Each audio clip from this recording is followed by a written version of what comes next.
반갑습니다, 여러분. 잠언으로 깨닫는 라디오 잠깨라의 정도사입니다. 오늘 우리가 함께 나눌 잠언은 9장 16절에서 18절까지의 말씀입니다. 어리석은 자들아 다 이리 오너라 하고 외치며 또 지각 없는 자들에게 도둑질한 물이 달고 몰래 훔쳐먹는 빵이 맛이 있다 하는구나.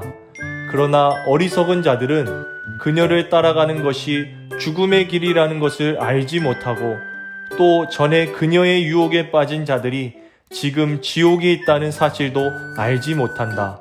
아멘. 여러분, 만약 길에서 수억의 현금을 발견했는데 주변에 아무도 없다고 해봅시다. 여러분이라면 그 상황에 어떻게 하시겠습니까?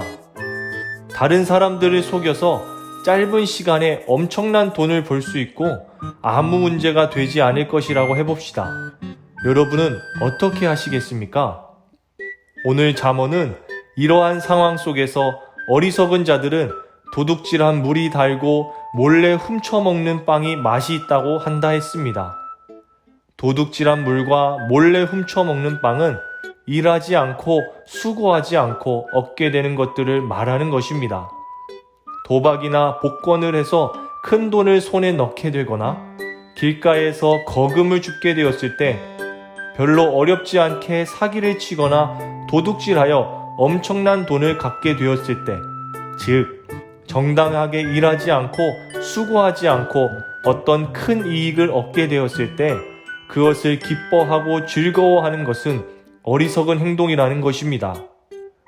우리 인간의 타락한 성품은 죄가 주는 쾌락을 즐기고자 합니다.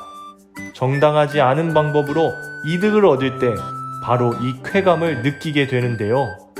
정신 못 차리고 이 쾌감을 즐기는 어리석은 자들이 있다는 것입니다. 당장에는 좋은 것 같습니다.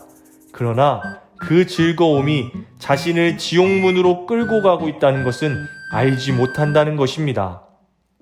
어떤 할아버지가 손자를 데리고 사냥을 나갔습니다.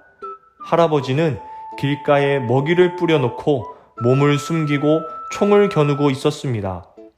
잠시 후에 새 한 마리가 오더니 주변을 돌아보다가 그 먹이를 먹기 시작했습니다.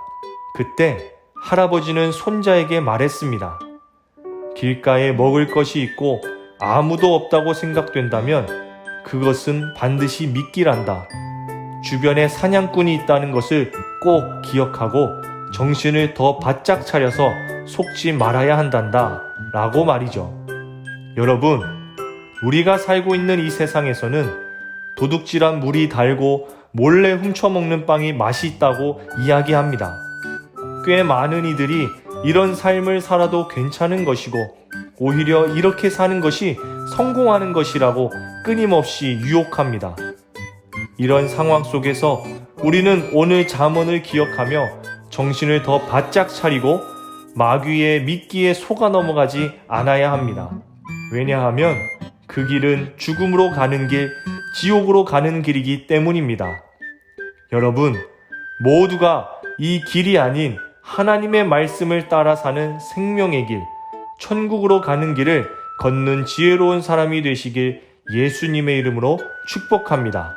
아멘.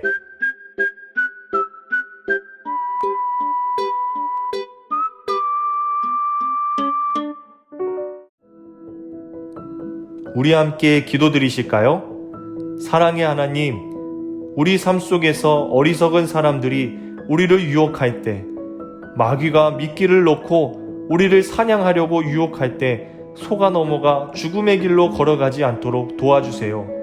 쉬운 길보다 옳은 길을 선택할 수 있도록 지혜를 주시고 매일 하나님의 말씀을 기억하며 해야 할 일에 최선을 다할 수 있도록 도와주세요. 사랑합니다, 주님. 감사합니다, 주님. 예수님의 이름으로 기도드렸습니다. 아멘.